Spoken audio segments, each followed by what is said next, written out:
April recap. It's been quite a wet month really. Since about mid-March we've had about 6 inches of rain. So didn't manage to get too much drilling done apart from my intercropping trials, which you'll see. Still, as it stands now, still got half a field of oats to do and still the peas to get in. We managed to get the T0 sprays onto the wheat this month. The first dose of sulphur onto the oats fertilizer and the second dose on the wheat. Still waiting for third dose on the wheat and T1s now. Hopefully that should be next month. So yeah, enjoy.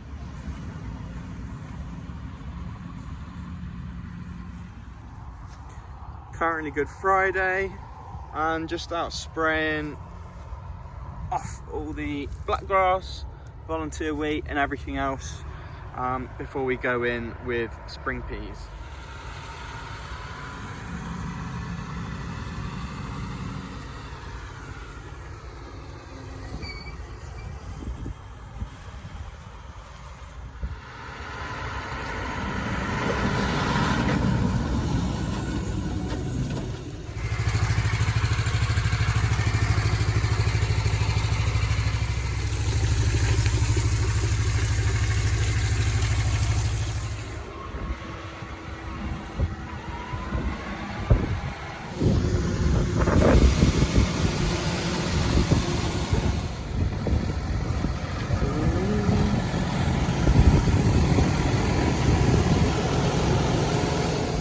Good evening, it's currently Easter Sunday and tomorrow there's a lot of rain, so we've been pretty flat out this weekend. Mainly Dad in the sprayer behind me, just coming up. So we've got this mixer wagon here which is full, about 6,000 litres it holds, and it has a filling station on it as well, and it basically allows us to keep the sprayer going and bring it to the field, which means there's no going back and forth towards the Bowser and filling up constantly.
Off go the police.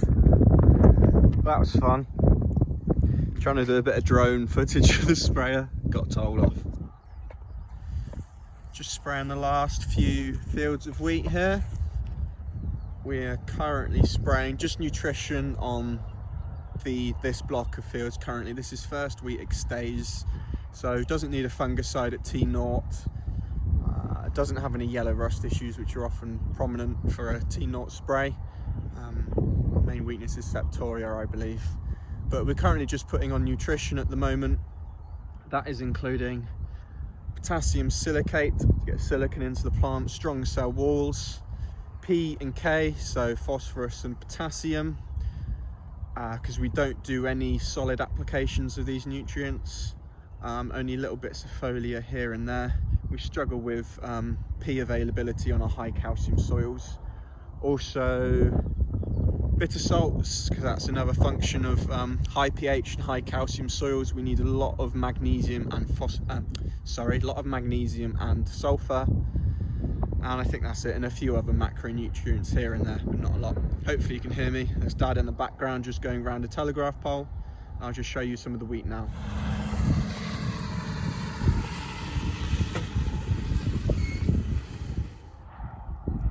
So here's the wheat here. You can see the differing levels of crop height there. and also where it's yellowing, probably often because it's quite thin soils here. So where there's a variation in soil depth, you'll see a different amount of nutrients available, and that's why you get the variations in the dark green wheat and the lighter wheat where it's slightly yellower. Here's one of the wheats here, wheat plants here. You see that's got 9 tillers, I think, if I'm counting that right, which means I think that's growth stage 29. But you can just see these younger leaves, the lower leaves of the plant. It's tricky to do this one-handed. Like this one here, they're all yellowing on the end, bit of chlorosis. But these higher up leaves, like this one just here, is a lot healthier. So this yellowing on the lower leaves, it's often a symptom of magnesium or sulfur deficiency. But looking pretty good so far. A couple volunteer beans, still fixing a bit of nitrogen hopefully. So that is ready for double top, which will be our next application of fertilizer, ammonium sulfate.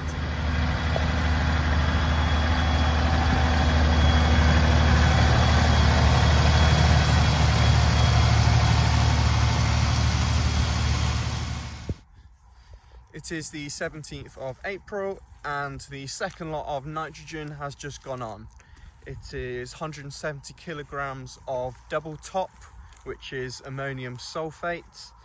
I think off the top of my head, it's 27% N and 30% sulfur. So that's 27% of 170 is about 45 kilos of nitrogen per hectare. Here we are, you can see the fertilizer there, ammonium sulfate. After this nutrition, this wheat's really perked up a little bit.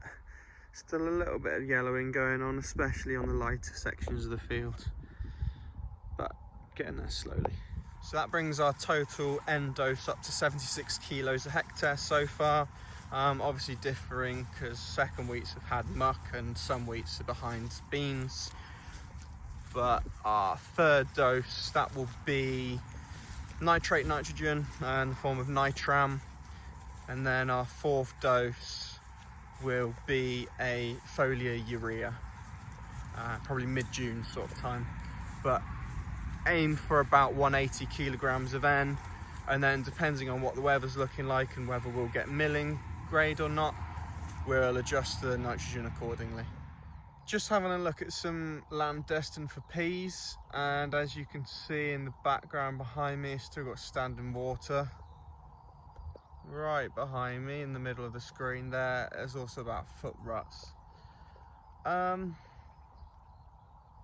I don't think we're going to be getting this drilled before the next rain event, that's for sure. So it's going to be probably towards the end of April, early May. Bit annoying, I was hoping to get it done this week before the rain. Just thought I'd mention that we actually took this bottom area of land out of production as part of our sustainable farming incentive scheme because it just sits wet. Yeah, there's plenty of puddles of water over here.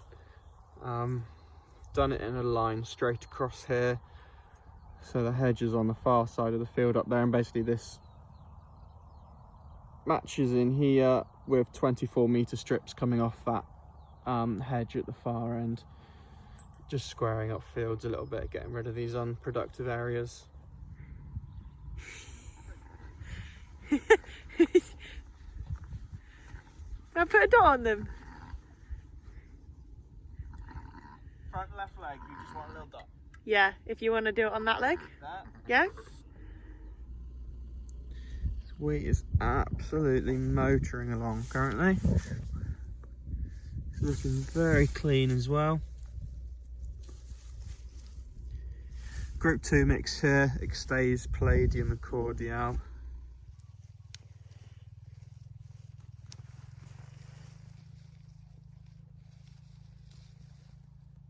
I can't see anything without digging it up.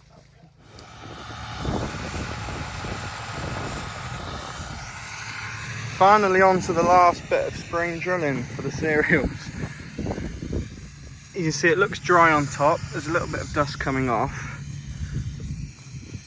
but as soon as you get under it, sticky. Wet and sticky still. And just as we're in the last field, the tractor's now having AdBlue problems, classic, and it's just started raining. Literally just need an hour and we'll be done, but such is spring 23.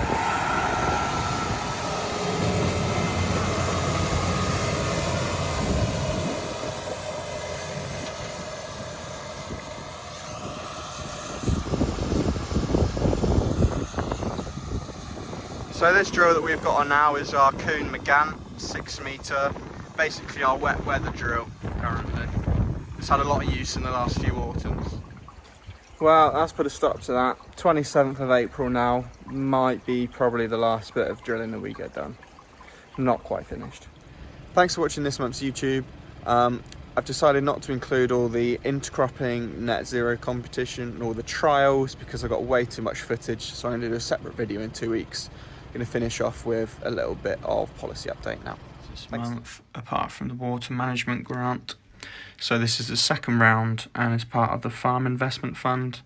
It's effectively just for reservoirs, so not applicable to a huge amount of people. But the application window is the end of October.